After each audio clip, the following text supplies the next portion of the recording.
What would you guys play in this position? White to move, completely winning. This comes from a over-the-board chess game at the Marshall Chess Club back in 2016. I was playing with the white pieces. I had my opponent on the ropes, as you can see. It's a real heartbreaker because I was trying to break 2,200 over the board back at that time. I was probably around over 2,000-ish in this period. And this was a real heartbreaker because I did not finish a clearly easy game to win. Anyway, let's start back from the top and see how we got there and see what we could have done to win this game. And if you like these videos, please make sure you hit that subscribe button so you don't miss out on future content. It really does help the channel when you guys subscribe. Helps the algorithm push out more of my content. But anyway, let's get back to the game.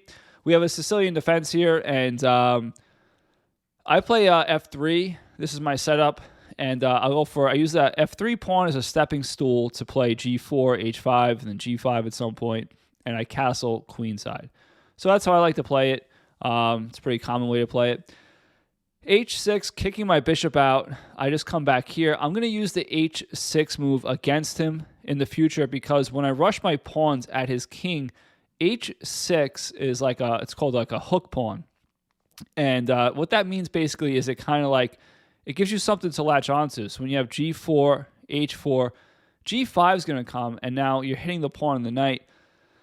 Basically what that means is one of the files is going to open up, and I'm going to get a strong attack. So you shouldn't move pawns in front of your king, especially when we have a potential of a position where its king's going to be castled on opposite sides of the board from each other. But anyway, we have rook e8. I castle. My opponent, who's 2,300, correctly, of course, plays sound chess, and it starts attacking on the queen side. He recognizes the importance of that. Plays bishop b7. I move out of the way, and he plays bishop f8. A little conservative. Normally, players would start coming here and go for this bishop, or go like this, actually. And you take, and open up the b file. So basically, what it looks like is something like this. And let's say I start going here. We have take, the b file is open. Maybe he thought the attack would come too soon if he did that. So he plays bishop f8. I play g4. My attack's coming soon anyway. And again, h6, the fact that he has a pawn in front of his king that's moved up, actually is going to accelerate my attack. So we don't want to move pawns in front of the king. Okay, so my opponent's going for the bishop here. He wants to get rid of this bishop. That's fine with me. I can't control it. This bishop's going to be a goner no matter what. It's not really important at this point. The main importance is just opening up the game, attacking on the king side, breaking open the fortress, and going for checkmate. So g5, my opponent moves the knight away, and now I have a chance to open up the g file. Now, you'll hear me say a lot that when you're attacking, you want to open up files, and when you're defending, you want to close the files. So I managed to open up this file, or it's a semi-open file, because I don't have a pawn here, but he has a pawn there on the G file. Therefore, it's a semi-open file. So instead of taking here, which would be a mistake, then the file would be completely open. Rook G1, and that's really scary for him. Like stuff like this happens, and God forbid he took again. That'd be checkmate on the spot. But instead, my opponent correctly plays g6. He closes the position, slows the game down. This is what you want to do defensively. Okay, so I go ahead and play rook g1. He moves his king over. And, his king's actually looks pretty safe here. He's using my own pawn as a defense. So we call that an umbrella pawn. Okay, I move my knight back. Now, the point of this move is I'm just going to try to get rid of this knight. This knight's an excellent blockader. So if I can get rid of this knight, I can push this pawn and start to break open that king side again. So I'm going to use this knight to just swing around here and attack the king side. My opponent takes. I just take back. Queen c7, getting his one of his last pieces into the game. Probably wants to attack on the c file at some point, and as well, this defends f7. If he pushes, this will actually hit the g7 square if he has to ever defend that.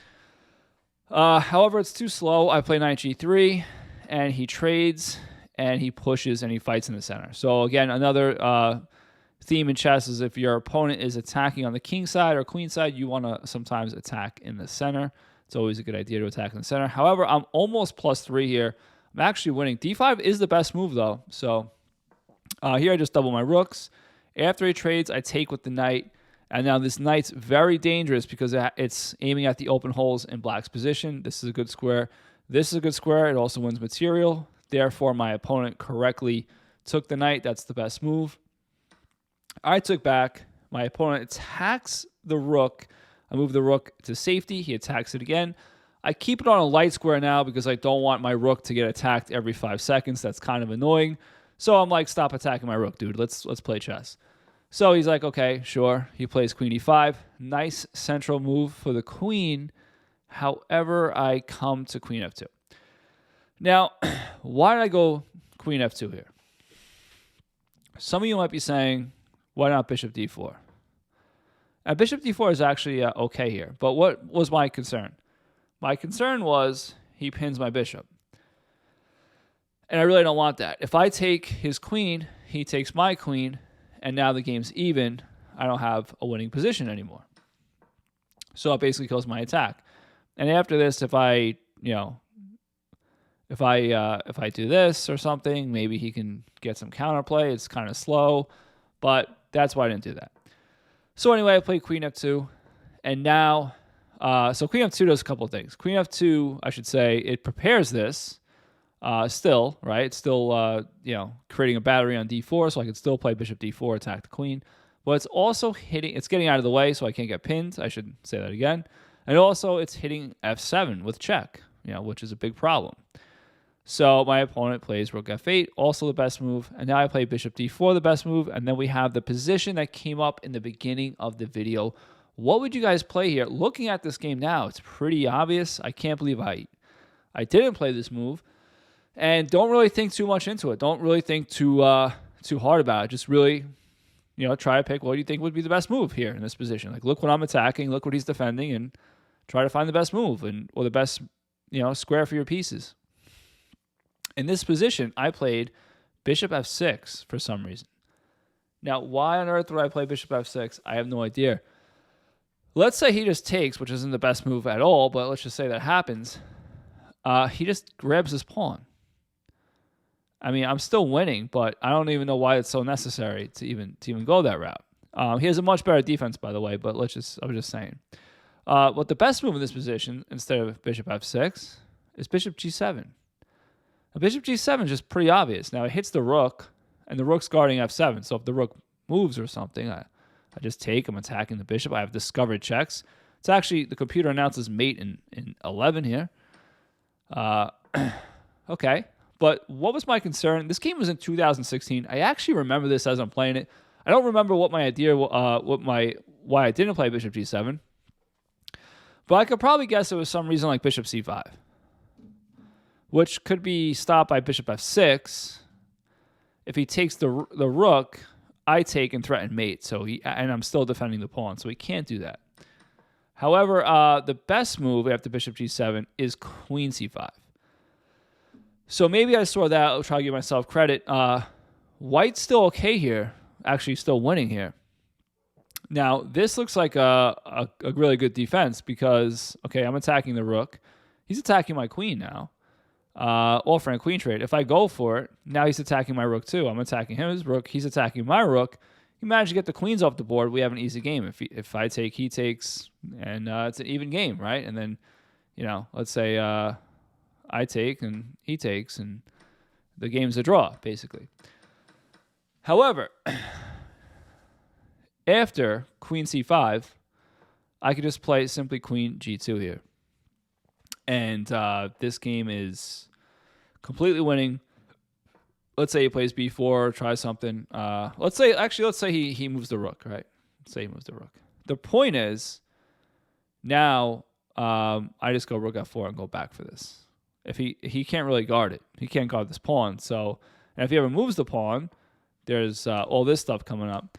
I was curious if I can even sacrifice. Like if he plays a random move, I could probably just say I can take. So I can just take, check, and after this is a discover. This is absolutely ridiculous. This checkmate actually. So clearly winning just by playing like that. However, stupid me. Back in the day, I played bishop f6 against a 2300. Now, you got to remember, I'm going for a 2200 rating. This is to be a national chess master. I was playing a lot back in 2016, 2017, and I was over 2,000. And these tournaments, if you beat these strong players, and a couple of them, I was playing in 4 games in one night. What happens is you actually get bonus points. So it's not like chess.com where you can only get like 7, 8, 9, 10 points a game. If you, let's say you win 3 out of 4 games, and you beat a couple of 23, 2200s, you would get bonus points on top of that, and your rating could go up 60, 70, 80, 100 or more points in one tournament. So my rating, potentially, if I won this game and won another game against a strong player, I could have won up 100 points in a match. I had a lot of matches and tournaments where I almost beat really strong players in a row, and I didn't. So anyway, I'm going to make a run for it again sometime in the future when I get a chance. But anyway, bishop f6. My opponent plays bishop c5 here. We're back to the real game. I play bishop d4. Now he's skewering my queen and rook. I have to play bishop d4 to not lose material now. And after a couple of trades here, he plays e5, and I play bishop d6, queen d6, I'm sorry, which is the best move. And now he takes the pawn, which is the best move. And I should just simply take here. I was probably concerned about this. There's nothing really to be concerned about because I can just move out of the way. But after he took, I played h5. Now, h5 looks good. I'll give myself credit. If he takes with the queen, this is pretty devastating. And that was probably my idea. So I have an open h-file, completely open h-file. And now all I have to do is just go queen f6. I'm threatening to put my rook here. If he makes a random move, queen, this is game over. And if he takes with the pawn, I was probably saying I have a completely open g-file with double rooks. I'm good. The problem is he took with the pawn. And the problem is now it opens up the queens to each other. So now he's not threatening, he's offering a queen trade and attacking my rook. So I have to do something. Now, again, me now would definitely play rook g7. He can't play this because he'll get checkmated. Therefore, he has to take. And then after this, I take the e-pawn. He has to guard this pawn. Maybe I just slide over here, check. And after something like this, I go e5. This game is probably going to be a draw. It's triple zeros. And maybe I didn't want to go a queen versus 2 rooks. But for some reason, in this position, I just took the queen. And that just kills any attack I had, like the opening of the g-file. And now I'm just down a pawn. So I forced it into a losing endgame pretty much. Now I'm not losing. I'm slightly worse here. It's like minus 0.2. But not a tremendously easy position to play. I probably should just try to keep my rooks on the g-file so black can't play on the g-file. And like maybe just sink my rook on g5 and try to keep black honest, which is what I started to do. I get my king into the game. I go for another rook trade, which is odd. I was just probably nervous and wanted to trade down as much material as possible to make the game easier, I probably thought. But this is actually just makes the game easier for my opponent. Now he has a passed pawn that is hard to stop at one rook.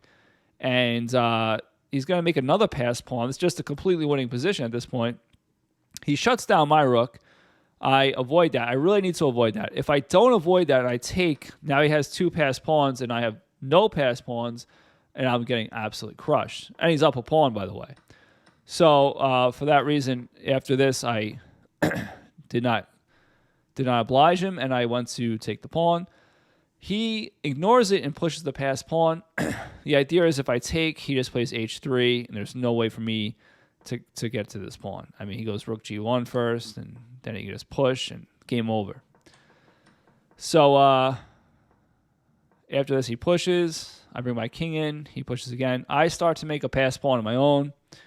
So I thought maybe I'm going to get a draw or maybe a win. But after I play this to, keep him honest, he brings his king up the board, and in this position, I resign because I realize there's no way for me to win.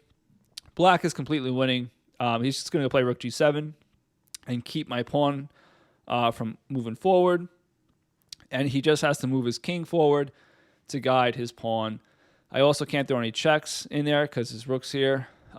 If I try to do something like this or check, it doesn't really mean anything. He just comes forward and he still has this. If I come here, we have rook d7.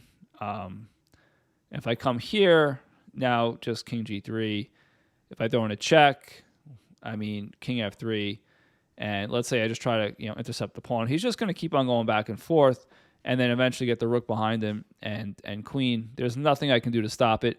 Anyway, hopefully you guys found that video entertaining and instructional. It was a real heartbreaking game. So if you guys have some heartbreaking games of your own, feel free to comment in the section. Feel free to comment in the comment section below. And it's okay. It happens to all of us. Happens to me plenty of times. But it's important to get back up, dust yourself off, and play some more. Anyway, get out of here. Go play some chess.